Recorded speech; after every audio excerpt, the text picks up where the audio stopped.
Soyez les bienvenus si vous nous rejoignez sur BFM TV. Vous regardez Affaires suivantes, le magazine qui décrypte chaque semaine l'actualité police-justice. Dans un instant, nous allons revenir sur ce pacte mortel et familial qui a conduit à la mort de Magali Blandin. Le mari de cette éducatrice bretonne est passé aux aveux. Il a reconnu avoir tué sa femme, avoir dissimulé son corps en forêt. Un assassinat imaginé avec la complicité de ses parents et avec plusieurs de ses connaissances. Les dessous de ce pacte mortel, ce sera juste après le dossier de la semaine.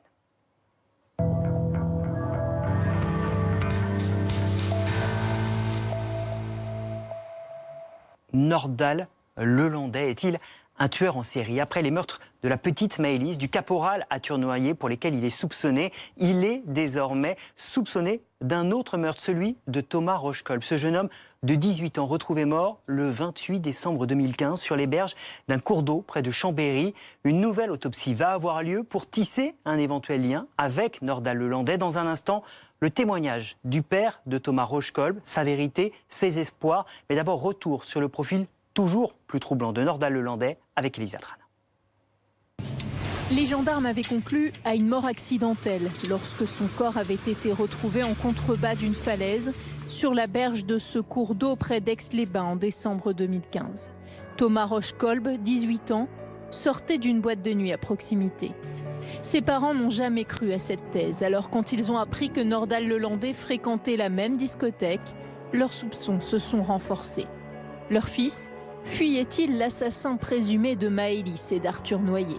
Thomas enjambe une barrière, traverse un jardin. Il lui manque une chaussure et sa ceinture est retrouvée accrochée à un grillage. Il a dû chercher à se défendre avec.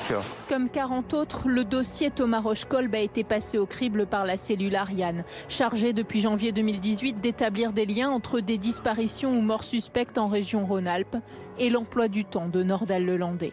Il y a évidemment des choses qui sont intéressantes et qui peuvent résonner avec le parcours de vie de Nordal Lelandais. Pour autant, ça ne veut pas dire que ces 40 dossiers nous ramènent à une implication de Nordal Lelandais. Plusieurs familles, persuadées que l'ombre de l'ancien maître chien plane sur la disparition d'un proche, se réunissent régulièrement. Bien sûr qu'ils ont raison.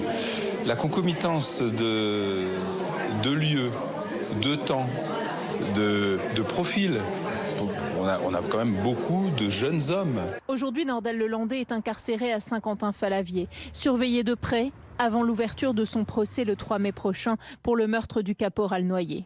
Le prédateur devrait également être renvoyé devant la cour d'assises de l'Isère pour le meurtre précédé de l'enlèvement et la séquestration de la petite Maëlys. Il est également accusé d'agression sexuelle sur 2 de ses petites cousines.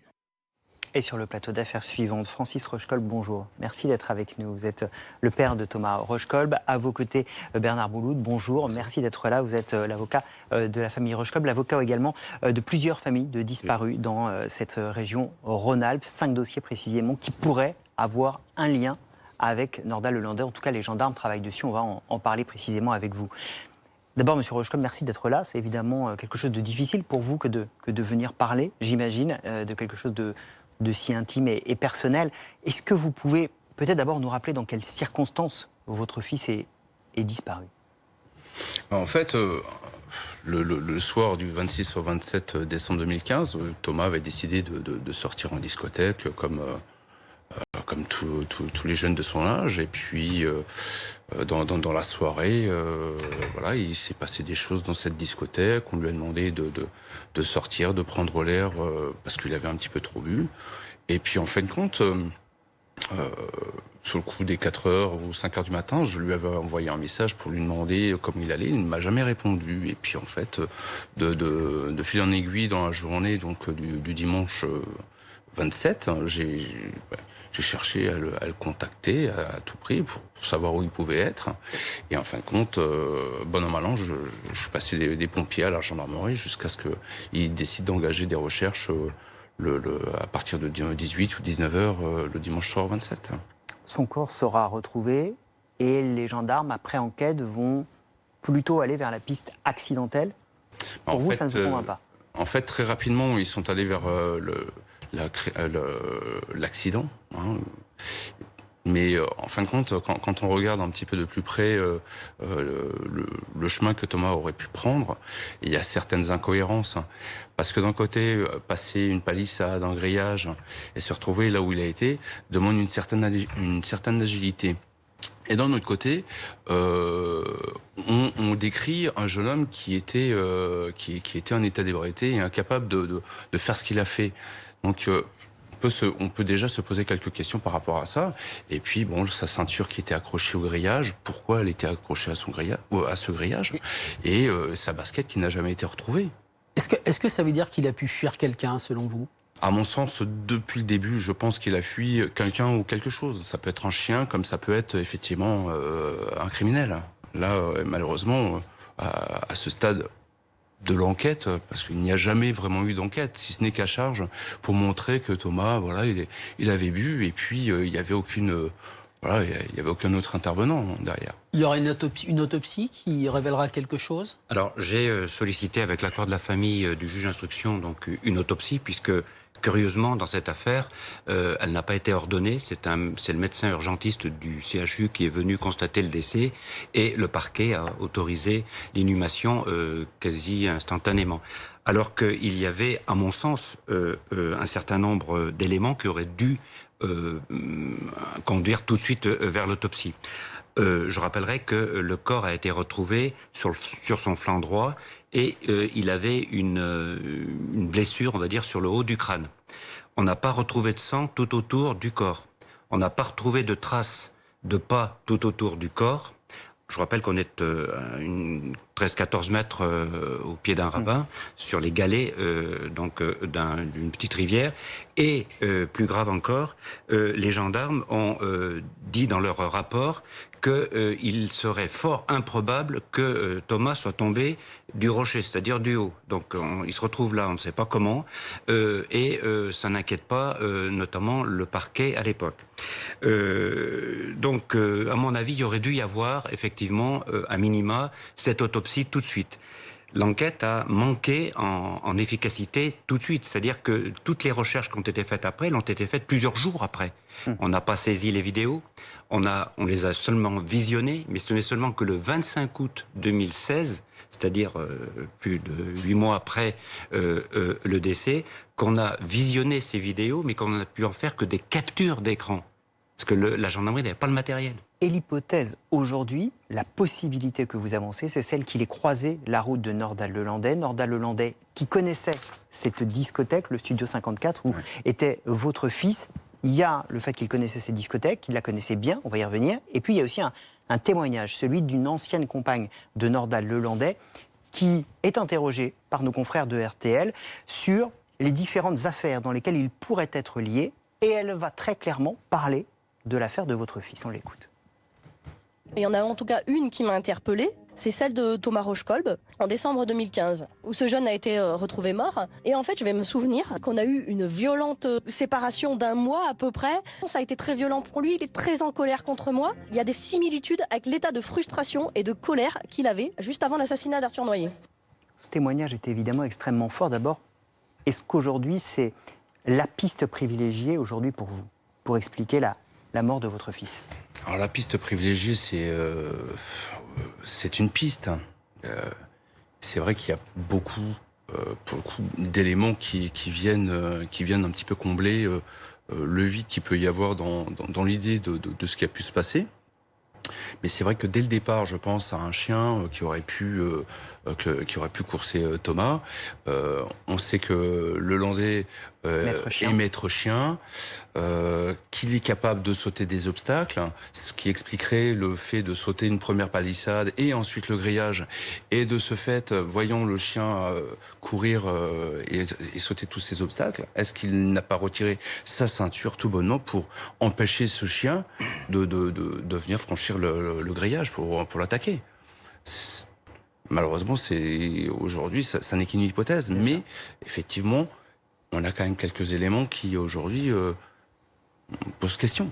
Maître, est-ce qu'on a plus d'éléments sur les dates auxquelles Nordal-le-Landais fréquentait cette discothèque et s'il y aurait pu y avoir rencontre avec Thomas Rochekolb? Alors, moi, je vais être très clair. La photo, elle date de 2012. Thomas est décédé en 2015. Donc ça nous donne uniquement comme renseignement que le Landais connaissait cette boîte de nuit, la fréquentait. Non, il y a plus important, il y a les bornages téléphoniques. Et je pense que là, ce qu'on ne nous a pas dit dès le départ, c'est que le Landais, le 27 décembre 2015, a fait 4 déplacements, 4 voyages entre Aiguebelette, le lac d'Aiguebelette, et Chambéry-Nord, 4 voyages le 27 décembre. Les enquêteurs l'ont su, les enquêteurs ont-ils, là c'est une question que je pose, mais de toute façon je la poserai de façon plus approfondie dans le cadre de l'enquête, ont-ils approfondi ces bornages téléphoniques? Parce qu'on sait que le Landais avait l'habitude de mettre son téléphone sur mode avion quand il avait quelque chose de pas très clair ou pas très bien à faire, de manière à Bon, là on sait qu'il a fait 4 voyages entre Aiguebelette et Chambéry-Nord, ça veut dire 30 km à peine de Grésy, là où est décédé le petit Thomas. Ça n'a pas été approfondi. Donc il y a une piste, le Landais. Je ne dis pas que c'est la piste privilégiée. Moi, je dirais que c'est une des pistes.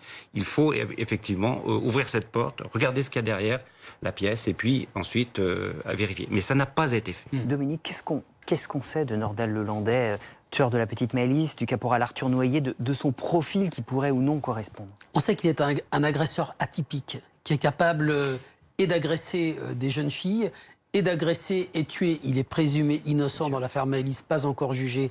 Agresser et tuer Maëlys, qu'il est capable d'agresser et tuer, même chose, présumé innocent, un jeune homme d'une vingtaine d'années, donc le caporal Noyer. On sait que le spectre de ces victimes est un spectre large qui ne tient compte ni de l'âge, ni du sexe. On sait, comme l'a dit Maître Boulou à l'instant, qu'il a des manies qui consistent par exemple à couper son téléphone portable pour ne pas être repéré. On connaît la façon dont il procède. Les corps disparaissent, très difficile à retrouver. L'idée des chiens, l'hypothèse des chiens est intéressante, mais les gendarmes auraient quand même constaté, j'imagine sur votre fils, le chien l'aurait rattrapé, il aurait été mordu. Je pense que là, quand même, on aurait observé quelque chose. Je pense que les traces ADN sur la ceinture devraient parler. Mais est-ce qu'il y a eu une recherche d'ADN sur la ceinture de Thomas? Donc voilà le profil de ce tueur, encore une fois, qui est difficile à cerner parce que ces victimes peuvent être toutes sortes de victimes, encore une fois. Et qui ne passe aux aveux que quand on lui présente des faits extrêmement précis. Il ne parle pas de lui-même. En tout cas, ce n'est jamais arrivé dans les 2 affaires qu'on évoque là. Quel est votre espoir aujourd'hui? La vérité. Connaître la vérité.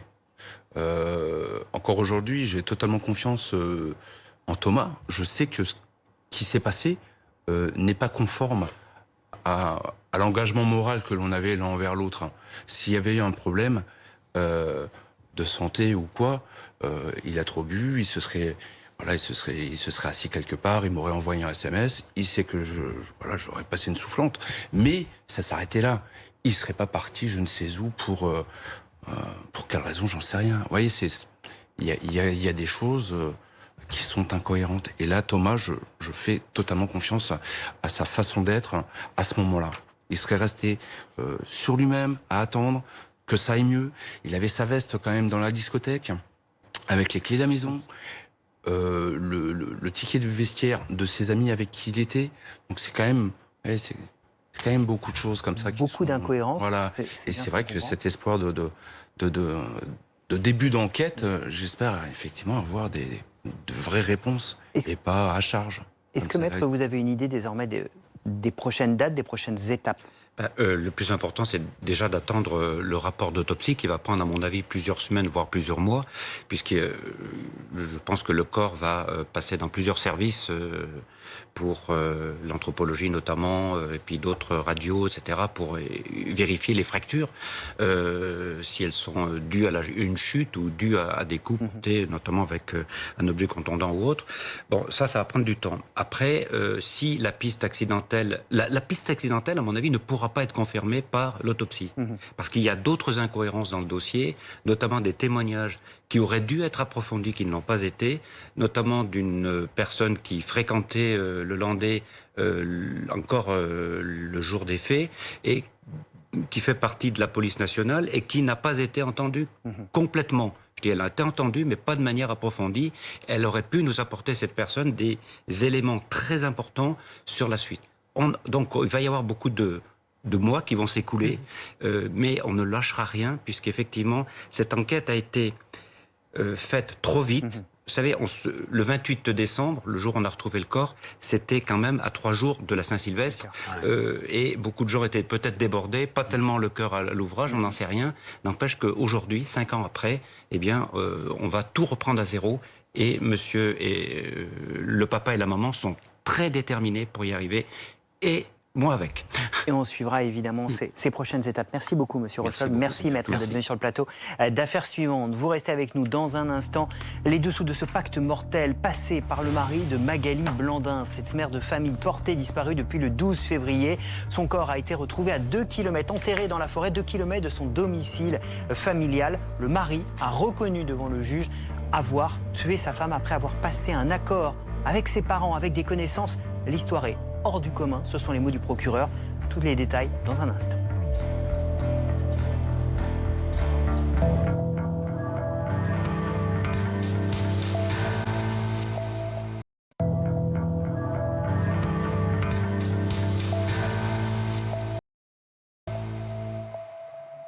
Soyez les bienvenus si vous nous rejoignez sur BFM TV pour la suite d'Affaires suivantes, le magazine qui décrypte chaque semaine l'actualité police-justice. Elle était portée disparue depuis le 12 février. Hier soir, le procureur de la République de Rennes a annoncé que Magali Blandin avait été assassinée par son mari. Mais il ne s'agit pas d'un meurtre comme les autres. Jérôme Gaillat, son mari, avait passé un pacte avec ses parents, avec des connaissances géorgiennes pour faire assassiner son épouse.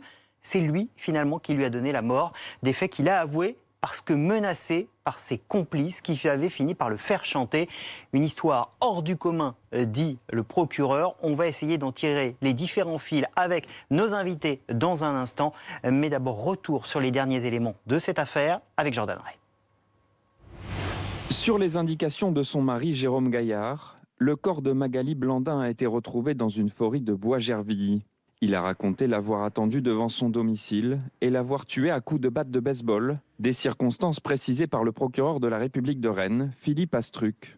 Il déclare avoir laissé le corps ainsi pendant la journée, avant de revenir dans l'appartement la nuit suivante, afin d'effacer méticuleusement les traces de son crime et emporter le corps pour aller l'enterrer dans la forêt enneigée. Séparé depuis septembre dernier, le couple, parent de 4 enfants, était en instance de divorce. Une rupture que Jérôme Gaillard n'aurait pas supportée selon son avocat, maître Jean-Guillaume Lemintier. Le mobile, c'est parce qu'il s'est retrouvé dans une impasse psychologique. Il voit la famille comme un édifice. Vous avez les 4 piliers sur ces 400 enfants, et puis vous avez un pilier principal, c'est sa femme. Et à partir du moment où ce pilier disparaît, c'est tout qui s'effondre. Le procureur de la République de Rennes a ajouté que l'enquête a également révélé un véritable projet criminel qui remonte au moins à l'automne 2020. Une première tentative de meurtre aurait été commanditée par Jérôme Gaillard, impliquant ses parents ainsi que plusieurs personnes de nationalité géorgienne. Cet aspect de cette affaire, hors du commun, constituera le principal travail à venir du magistrat instructeur et des enquêteurs, afin de préciser le rôle de chacun dans ce complot criminel. Hier soir, Jérôme Gaillard a été mis en examen pour meurtre par conjoint et tentative de meurtre par conjoint pour le premier projet criminel. Ses parents ont également été mis en examen pour tentative de meurtre et complicité de meurtre par conjoint. Tous ont été placés en détention provisoire. Une histoire hors du commun qu'on va essayer de comprendre, de décrypter avec nos différents invités. Jacques Morel, bonjour, merci d'être là. Vous êtes général de gendarmerie, ancien patron de la section de recherche de Versailles. À vos côtés, Pascal Neveu, bonjour, vous êtes psychanalyste, directeur de l'Institut français de la psychanalyse active. Mélanie Vecchio du service police-justice de BFM TV est avec nous. Vous avez suivi cette affaire depuis le début. Et Timothée Langevin est aussi avec nous. Bonjour, vous êtes journaliste à l'actu.fr, notamment en charge du bureau à Rennes. Vous avez travaillé sur cette affaire. Vous étiez venu nous en parler d'ailleurs sur ce plateau. Vous êtes sur ce plateau le seul à être allé sur le terrain, à être allé rencontrer ces gens qui notamment ont mené ces battues pendant des journées entières pour tenter de retrouver Magali Blandin. Est-ce qu'à un seul moment, quelqu'un avait échafaudé un stratagème, un pacte aussi hors du commun, pour reprendre les mots du procureur? Pas du tout, pas du tout. C'est vrai que les gens que j'ai pu rencontrer pendant les battues citoyennes pensaient tous à une disparition volontaire, à un accident, à un suicide, éventuellement à l'intervention malveillante d'un tiers, mais le mari avait été rapidement mis hors de cause par le procureur. Donc personne, dans les gens que j'ai rencontrés, n'avait pu imaginer une seule seconde que le mari avait pu être responsable de quelque chose. Ce domicile à Montfort-sur-Meuse, cette forêt de Bois-Gervilly où a été retrouvé le corps de Magali Blandin, à quoi ça ressemble ? Alors l'endroit où elle vit, elle, c'est un petit immeuble de 3 étages, voilà, où l'escalier est accessible directement depuis l'extérieur. Donc c'est justement de cette manière que le mari, en fait, est entré dans l'immeuble. Il a pu se faufiler sans être vu ni par les voisins ni par Magali Blandin. Et il l'a attendu dans le couloir, qui est un couloir très, très sombre. Il a pu sonner à la porte, il a attendu qu'elle ouvre la porte, et c'est à ce moment-là qu'il lui a porté le coup fatal avec une batte de baseball. Vous restez avec nous, je me tourne vers Pascal Neveu, parce que je voudrais qu'on essaye aussi de comprendre comment quelqu'un peut en vouloir autant à sa femme. On rappelle qu'ils étaient, peut-être Mélanie, un point de détail avant, ils étaient séparés en cours de divorce. Exactement, oui. Comment Moi, c'est ce qui m'interpelle dans cette histoire. C'est cette systémique familiale totalement pathologique qui amènerait à ce que les grands-parents ou les parents, parce que j'aimerais parler des enfants également, auraient peut-être participé à cette affaire.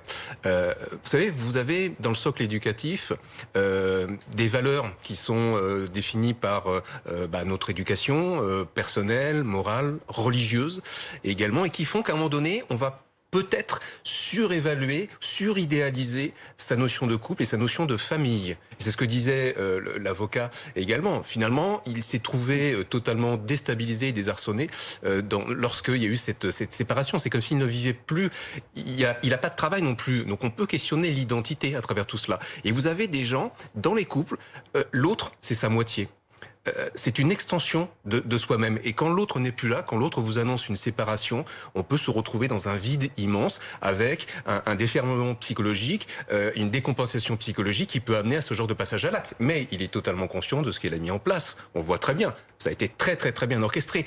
Mais la systémique familiale pathologique également, que j'évoque, elle concerne les grands-parents. Imaginez les enfants et la répercussion psychologique sur les enfants qui vont se dire, mais tiens, ce jour-là, j'étais gardé avec mes grands-parents, tout se passait très bien. Qu'est-ce que ça va donner dans leur représentation personnelle ? Pascal Neveu, mais le fait d'avoir 4 enfants qui sont tout petits, ils ont entre 4 et 15 ans. Est-ce qu'à un moment quand même, dans la mécanique criminelle, la mécanique du pacte criminel, la mécanique de la réflexion pour se débarrasser de sa femme, est-ce que ça n'intervient pas à un moment quand même comme un élément apaisant? Peut-être, mais comme je le disais tout à l'heure, bon nombre de couples s'appellent ma moitié, ou parlent de leur moitié. Mais les enfants? Les enfants, ils peuvent être mis de côté dans l'élaboration de ce scénario diabolique, si je puis dire. Mais lui, justement, en garde à vue, se justifie. Il dit justement que c'est pour préserver cette fratrie qu'il va venir éliminer sa femme. C'est-à-dire que les enfants étaient séparés. Certains, les aînés, étaient chez le père ou chez la mère. Les plus jeunes étaient chez le père ou chez la mère, du coup. Et pour justement préserver le fait que ces 4 enfants restent ensemble, eh bien, il en est venu à cela. Il justifiait aussi le fait que, comme vous le disiez, c'était sa moitié. Il se rend compte, ils sont séparés depuis début septembre. Elle prend un appartement. Elle va d'abord dans la famille, puis il prend un appartement. Et en novembre, il va se rendre compte que finalement, cette séparation, elle ne reviendra pas. Il se rend compte qu'elle ne l'aime plus, elle le lui dit, et c'est au mois de novembre, devant ce conseiller conjugal, qu'il se rend compte et qu'il commence à mettre en place ce fameux complot, ce projet en tout cas au début c'est un projet, ça devient ensuite un complot, mais ce projet criminel. D'une violence extrême, parce qu'évidemment là on essaye de comprendre, même si ça semble tellement inimaginable, il faut reprendre la violence avec laquelle il va tuer Magali Blandin. Oui, il se présente chez elle, devant son appartement. Il va lui asséner 2 coups de batte de baseball. Ce que dit le procureur, c'est qu'il la frappe une première fois, et pour vérifier qu'elle est bien morte, il va la frapper une seconde fois. Et là, c'est tout un stratagème, toute une préméditation qui est mise en place. C'est-à-dire qu'il va rentrer dans son appartement, il va y laisser le corps toute la journée, revenir la nuit, transporter ce même corps dans une voiture pour la mettre ensuite, creuser un trou dans une forêt. C'est là que les enquêteurs, sur les indications du mari, l'ont trouvé hier. Et Jacques Morel, il avait commencé par payer des Géorgiens pour qu'ils tuent sa femme. C'est-à-dire que là, il y a un complot organisé, un stratagème qui dure plusieurs mois. C'est-à-dire qu'il y a une résolution à la tuer qui est extrêmement forte. Oui, c'est un véritable assassinat avec de la préméditation à tous les niveaux.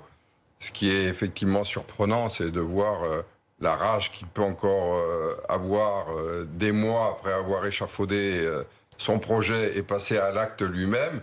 Et finalement, en un seul coup de batte de baseball, il arrive à tuer cette femme. Il a dû mettre une rage incroyable dans le geste qui a tué cette femme. Alors c'est un contexte très particulier, parce que comme le disait Dominique, 4 enfants, comment avec des enfants en bas âge comme ça, l'auteur des faits ne peut pas être apaisé plutôt que d'être complètement hirsute et de passer à l'acte en laissant toute sa famille. Il sait qu'il risque de se faire prendre et qu'il va laisser 4 enfants comme ça à découvert. Ses parents qui semblent avoir une certaine complicité, c'est aberrant. Alors justement, Dominique, c'est un des éléments totalement fous de cette affaire, c'est que ses parents sont mis en examen. Vous avez des infos, BFM TV, sur les raisons de cette mise en examen des parents de Jérôme Gaillat, le mari de Magali Blandin. Absolument. Le procureur de la République, hier, dans son point presse, a été très prudent sur l'implication des parents.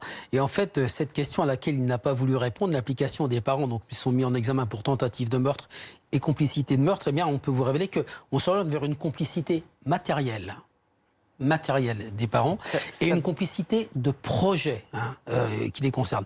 Alors, on ne va pas en dire plus, mais on va donner quelques éléments. Voilà. Une complicité matérielle, ça veut dire fourniture d'un moyen matériel en connaissance de cause.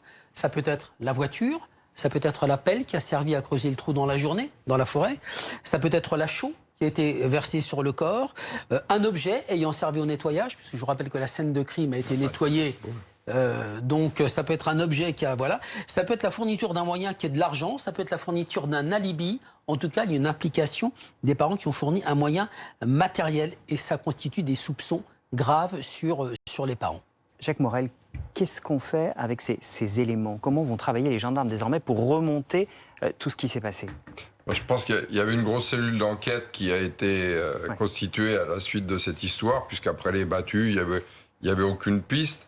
Bon, on tombe encore effectivement dans ces histoires conjugales où on tombe sur un couple qui était en train de se séparer. Donc le mari a été dans le collimateur et donc son environnement, donc automatiquement les parents également, ont été dans l'environnement, qui ont été suivis par ce groupe d'enquêteurs. Donc chaque groupe d'enquêteurs va continuer sa piste. Donc ces Géorgiens à qui on a fait appel à un moment pour se débarrasser de cette femme, qui semble être intervenue après à un autre niveau, puisque c'est lui qui a pris la responsabilité de l'assassinat de son ex-épouse. Non, mais je pense que chacun a déjà, si vous voulez, son domaine d'investigation, et qu'après les aveux, les langues vont se délier, et certains éléments qui avaient été captés dès le départ vont pouvoir être mis en cohérence pour comprendre complètement le cheminement de l'assassin. Timothée, une petite question peut-être pour alimenter. Timothée Langevin, vous qui êtes allé sur place, vous avez pu rencontrer des proches, vous avez eu des informations sur comment vivait ce couple, cet homme, Jérôme Gaillat? Pour le moment, non, j'ai pas eu d'infos. Alors les seuls éléments que j'ai pu avoir précédemment, c'est des témoignages de collègues de Magali Blandin qui me parlaient juste d'une femme qui était très impliquée dans son travail, qui était assez discrète sur sa vie personnelle. J'ai également eu des témoignages de personnes qui avaient été suivies par Magali Blandin auparavant, qui me parlaient également d'une femme très à l'écoute. Par contre, non, sur ce qui est du couple, leur relation, j'ai pas encore eu l'occasion d'aller sur place depuis hier.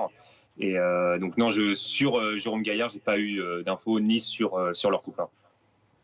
Dominique. Oui, non, ce qui est intéressant aussi, c'est l'implication de toutes ces personnes autour de lui. Les Géorgiens qu'il a convaincus, donc sûrement avec un peu d'argent, mais quand même, pas seulement, parce que l'un des Géorgiens est son ami. Il habite à côté de chez lui, il lui loue un hangar. Donc c'est ce Géorgien qui va lui fournir d'autres personnes, d'autres moyens. Les parents, on a l'impression de quelque chose qui ressemble à l'affaire de Youssouf Fofana et le gang de barbares. C'est quelqu'un qui agrège autour de lui tout un tas de personnes qui vont devenir ses complices. J'aimerais bien qu'on souligne quand même, parce que j'étais un petit peu dur avec eux hier, je parlais de la gendarmerie, des moyens gendarmerie, il y a une section de recherche, celle de Rennes qui a travaillé, vous avez dirigé celle de Versailles, mais il y a eu en permanence entre 100 et 150 gendarmes qui ont travaillé chaque jour depuis 1 mois et demi, donc qui ont fait des recherches locales, la gendarmerie scientifique, la section de recherche judiciaire qui a bossé sur 2 axes, l'extorsion de fonds, le meurtre en bande organisée, une audition compliquée, le GIGN qui est allé chercher les Géorgiens, parce qu'on avait peur d'eux, évidemment. Donc, ça fait quand même une énorme enquête. Et ce qui va être mis en perspective, qui devra être mis en perspective par la section de recherche de Rennes, c'est quels sont les curseurs à bouger entre les uns et les autres, les responsabilités des uns et des autres. Et les parents, comment est-ce qu'on peut trouver leur implication? Comment ça va se passer? Je pense que dès les faits, il y a dû y avoir des surveillances téléphoniques qui ont été mises en place sur tous les gens qui étaient dans l'environnement de ce monsieur-là. Et au moment où les conversations sont captées, ça donne pas forcément les éléments qui permettent de solutionner le dossier, mais on voit bien que c'est avec une certaine complexité, qu'il y a plusieurs intervenants. Et maintenant qu'il est passé aux aveux, ça va permettre de connecter automatiquement les différents éléments. Pascal Neveu, déjà, ce qui s'est passé est inimaginable.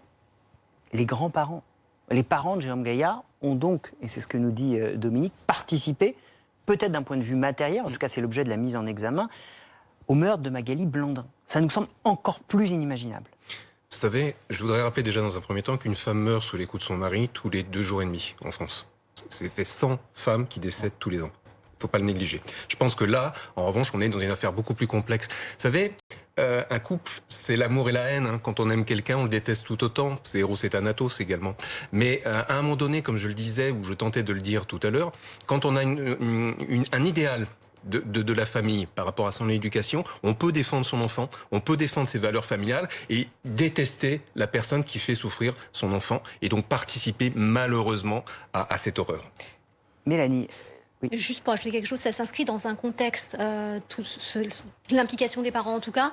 Alors je dis pas que ça l'explique, mais cette maman, ce papa, ils ont perdu un fils il y a 10 ans de ça, donc le frère de Jérôme Gaillard, il s'est suicidé suite à une procédure de divorce. Donc il y a un contexte qui semble se reproduire, en tout cas peut-être que la maman a eu peur, le papa a eu peur, que ces mêmes faits qui sont survenus il y a 10 ans se reproduisent aujourd'hui. Ce qui justifierait qu'il y ait une sorte de banalisation de la mort finalement et qu'on est parti dans un autre monde.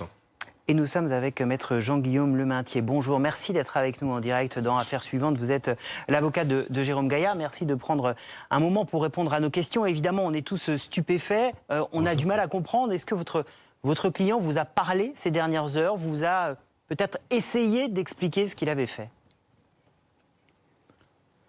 Alors, ces dernières heures, non. On a quitté le palais de justice hier tardivement, puisque il a été mis en examen puis placé en détention provisoire aux alentours de minuit. Et depuis, on n'a pas pu échanger. Mais j'envisage effectivement de me rendre à la maison d'arrêt cette semaine pour pouvoir échanger avec lui. Ces derniers jours, oui, nous avons pu échanger. Oui, j'allais vous dire, il était venu vous voir oui, pour aller voir le juge et parler. Qu'est-ce qu'il vous a dit à ce moment-là? Alors, le secret professionnel et le secret de l'enquête m'interdit de divulguer le contenu des conversations que j'ai avec mon client en cabinet.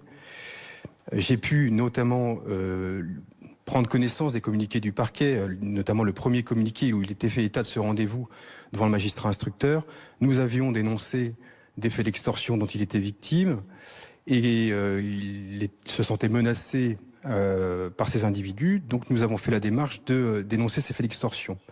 À cette occasion aussi, nous avons confié au juge d'instruction d'autres éléments incriminant mon client dans la disparition de Magali. Parce que si vous voulez, dès le départ, mais ça c'est un ressenti a posteriori, j'avais perçu chez lui une grande détresse psychologique et un poids dont il avait besoin de se délester. Je considérais aujourd'hui, de manière rétrospective, que finalement, cette démarche devant le juge d'instruction, il en avait besoin et que c'était une forme de demi-aveu.